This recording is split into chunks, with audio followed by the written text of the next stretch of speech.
La paz de Dios sea con ustedes. Continuamos con la lectura de la amonestación final, parte 17, bajo el subtítulo La quinta trompeta, versículo 11. Y tienen por rey sobre ellos al ángel del abismo, cuyo nombre en hebreo es Abadón y en griego Apolión. Los cristianos genuinos, como súbditos del reino de Cristo, tienen sobre sí a Cristo su Rey. Por lo tanto, gobernando sobre ellos en el tiempo del Antiguo Testamento, 1 Corintios 10, 1 al 4, como también en el tiempo del Nuevo Testamento. Él es Rey sobre ellos en ambos periodos.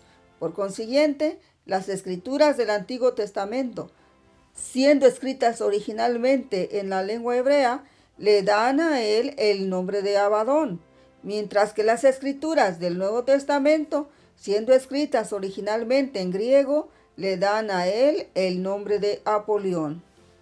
En la resplandeciente luz de este símbolo, que intensifica la iluminación de toda la serie de símbolos de los cuales es una parte, y que ninguna mente humana pudiera haber inventado o interpretado correctamente, se ve claramente que Cristo es el Rey de su pueblo en ambos periodos, tanto en el Nuevo como en el Antiguo Testamento, y autor de las Escrituras en ambos, el hebreo y el griego. Y de este hecho resulta que como Él es la palabra, la Biblia en forma humana, su nombre hebreo Abadón es también el nombre de las escrituras del Antiguo Testamento, y su nombre griego Apolión es también el nombre de las escrituras del Nuevo Testamento, mostrando que él reconoció la soberanía de Cristo sobre la iglesia, no solo en el periodo del Nuevo Testamento, sino también en el periodo del Antiguo Testamento.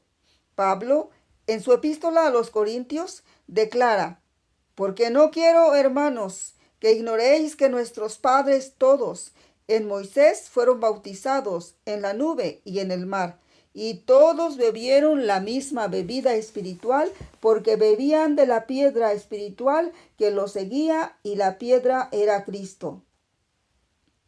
1 Corintios 10, 1 al 4. Ay de aquel que acepta un testamento y deja a un lado el otro, que no presta atención a los dos o que exalta las tradiciones por encima de ambos. Abadón, el nombre de Cristo en hebreo, representándolo como destructor, muestra que en el periodo del Antiguo Testamento solo destruyó a muchos de sus enemigos, mientras que Apolión, su nombre en griego, lo representa como exterminador. Muestra que en el periodo del Nuevo Testamento Él exterminará a todos los impíos. Qué hermosa precisión de connotación en estos nombres simbólicos. Y esta obra exterminadora es vívidamente representada en la escena culminante. Y de su boca sale una espada aguda para herir con ella a las gentes. Y él los regirá con vara de hierro, y pisa el lagar del vino del furor y de la ira del Dios Todopoderoso. Y en su vestidura y en su muslo tiene escrito este nombre: Rey de Reyes y Señor de Señores. Y vi a un ángel que estaba en pie en el sol, y clamó a gran voz, diciendo a todas las aves que volaban por en medio del cielo: venid, congregaos a la cena del gran Dios, para que comáis carne de reyes y de capitanes, y carne de fuertes, y carne de caballos, y de los que están sentados sobre ellos, y carne de todos, libres y siervos, pequeños y grandes. Apocalipsis 19, 15 al 18.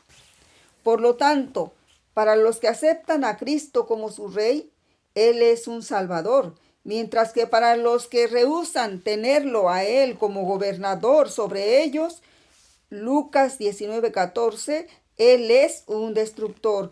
Por consiguiente, de aquí que las maldiciones o juicios caen, como lo revelan las trompetas, sobre los que rechazan las enseñanzas y la autoridad de la Biblia, y que como resultado no tienen el sello.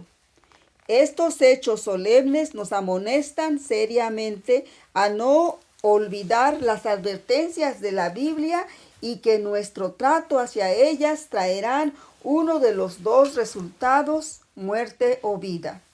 Versículo 10, primera parte. Tenían colas como de escorpiones y también aguijones, y en sus colas tenían poder para dañar a los hombres durante 5 meses. Hemos visto que las langostas son símbolo de los soldados de la cruz. Sabemos que la cola de un animal es el miembro posterior de su cuerpo. En otras palabras, su retaguardia. Así que no tenemos elección sino concluir que las colas de las langostas simbolizan la retaguardia de la iglesia, sus seguidores. Además, siendo la cola una parte unida al cuerpo, muestra que tanto los ministros como laicos de la iglesia cristiana primitiva estaban unidos inseparablemente en Cristo. Romanos 12:5. Uno contribuyendo con el otro, así dice el registro, porque todos los que poseían heredades o casas, vendiéndolas, traían el precio de lo vendido y lo ponían a los pies de los apóstoles, y se repartía a cada uno según sus necesidades. Hechos 4:34-35. Versículo 10, segunda parte. Y también aguijones. Sus colas representan sus conversos, y al mismo tiempo tenían aguijones en ellas.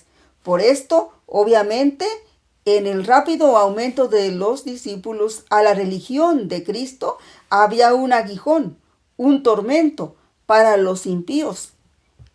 ¿Qué hemos de hacer a estos hombres? Clamaban en consiguiente desesperación, porque de cierto señal manifiesta ha sido hecha por ellos, notoria a todos los que moran en Jerusalén, y no la podemos negar. Todavía, porque no se divulgue más por el pueblo, amenacémosle que no hablen de aquí en adelante a hombre alguno en este nombre. Y llamándolos, les intimidaron que en ninguna manera hablasen ni enseñasen en el nombre de Jesús, porque el mundo se va tras él.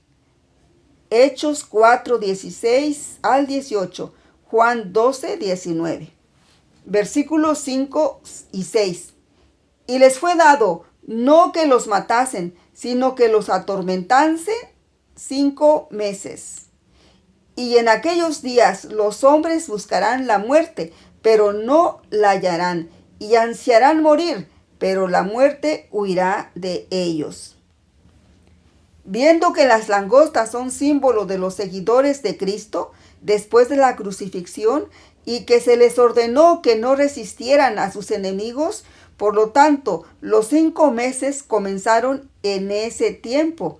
Y viendo además que la muerte no huye todavía de ningún hombre, sino que todavía reina sobre todos. Por consiguiente, los 5 meses son un tiempo simbólico y se extiende desde la crucifixión hasta el tiempo cuando la muerte huirá de algunos hombres, es decir, hasta el tiempo cuando algunos sean invulnerables a la muerte. Versículo 10, tercera parte. Tenían poder para dañar a los hombres durante 5 meses.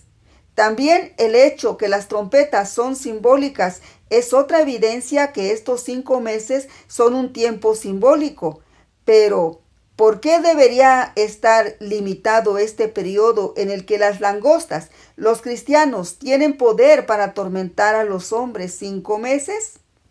Nótese que los 144,000 son llamados los primeros frutos, denotando que ellos son sellados al comienzo de la cosecha, al comienzo del tiempo para separar la cizaña del trigo.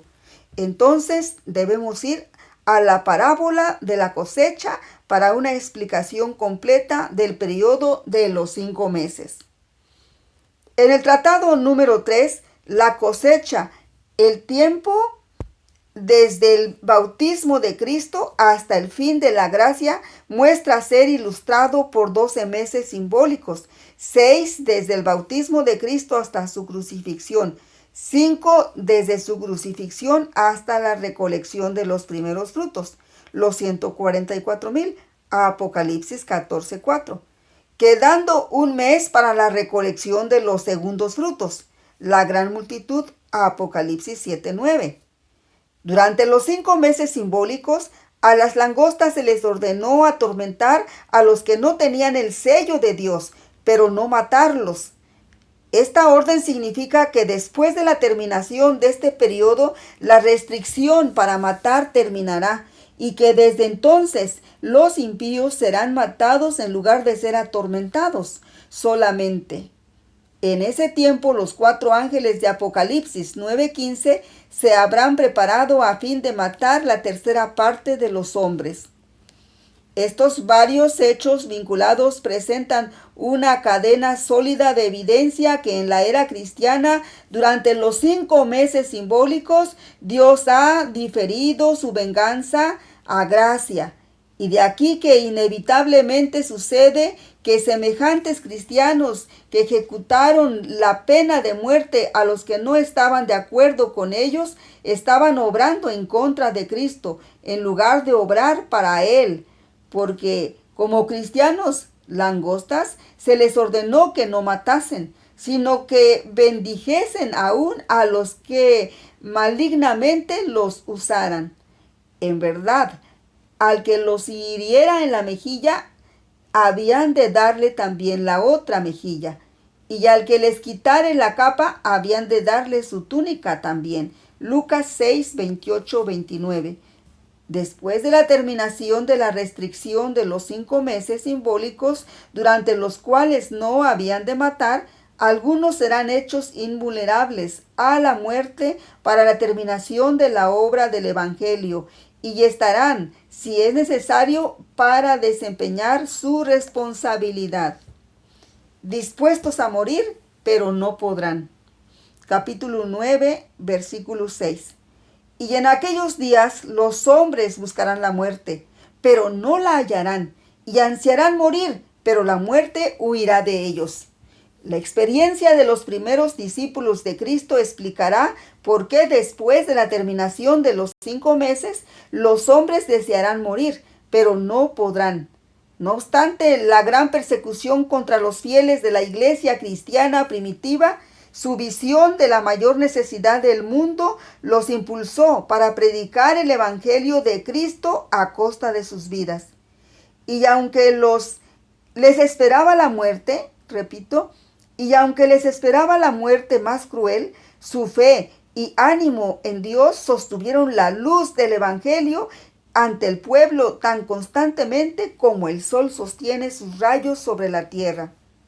Desde el primer día que entré en Asia, testifica el apóstol atado a la muerte, he estado con vosotros por todo el tiempo, sirviendo al Señor con toda humildad y con muchas lágrimas y tentaciones que me han venido por las acechanzas de los judíos. Y ahora, he aquí, yo sé que ninguno de todos vosotros, que por quien he pasado predicando el reino de Dios, verá más mi rostro. Por lo tanto, yo os protesto el día de hoy, que yo soy limpio de la sangre de todos, porque no he rehuido de anunciaros todo el consejo de Dios, lo cual, como oímos, le rogamos nosotros y los de aquel lugar, que no subiesen a Jerusalén. Entonces Pablo respondió: ¿qué hacéis llorando y afligiéndome el corazón? Porque yo no solo estoy presto a ser atado, mas aún a morir en Jerusalén por el nombre del Señor Jesús. Hechos 20, 18 y 19, 25 al 27, 21, 12 y 13. Por predicar en el nombre de Cristo, los cristianos en el tiempo de Pablo verdaderamente estaban buscando la muerte, estimando como el más grande privilegio y honor morir por él. Ellos deseaban que fuera así. Por su muerte, otros podían obtener vida eterna. Aunque el pueblo de Dios hoy pasará por un tiempo de angustia cual nunca fue, Daniel 12:1, cuando los tribunales terrenales harán que acontezca que cualesquiera que no adoraren la imagen de la bestia sean muertos. Apocalipsis 13:15. Sin embargo, la palabra declara, mas en aquel tiempo será libertado tu pueblo y todos los que se hallaren escritos en el libro. Daniel 12:1. Oh, qué promesa y qué seguridad. ¿Quién puede comprender el poder de Dios y la gloria de esta liberación tan esperada? Los que lo hacen del todo y que confían completamente en el Señor, por el bien de su pueblo, salgamos pues a él fuera del campamento, llevando su vituperio. Hebreos 13:13. Prosiguiendo así un curso contra todo favor terrenal, proclamando el mensaje de la hora. Ellos irán como ovejas en medio de lobos. Mateo 10:16. Buscando la muerte, y aunque felices de morir por la causa de Cristo, o como lo expone el revelador, aunque ellos desearán morir, la promesa es que la muerte huirá de ellos, haciendo imposible que ellos mueran. Aún la espada de los malvados, que es levantada para matarlos, se quebrará y caerá tan inútil como una brizna de paja. Primeros Escritos, página 34, haciéndolos completamente invencibles. En aquel día, dice el Señor, cualquiera que procurare salvar su vida, la perderá, y cualquiera que la perdiere, la salvará. Lucas 17:31-33. En breve, solo los que desean morir por la causa de Cristo obtendrán vida eterna. El primer ay, la quinta trompeta, es pasado. He aquí, viene aún 2 ayes después de estas cosas. Apocalipsis 9:12. El siguiente ay comienza en la 6ª trompeta. Esta lectura continuará. Que Dios te bendiga, es mi oración. Amén.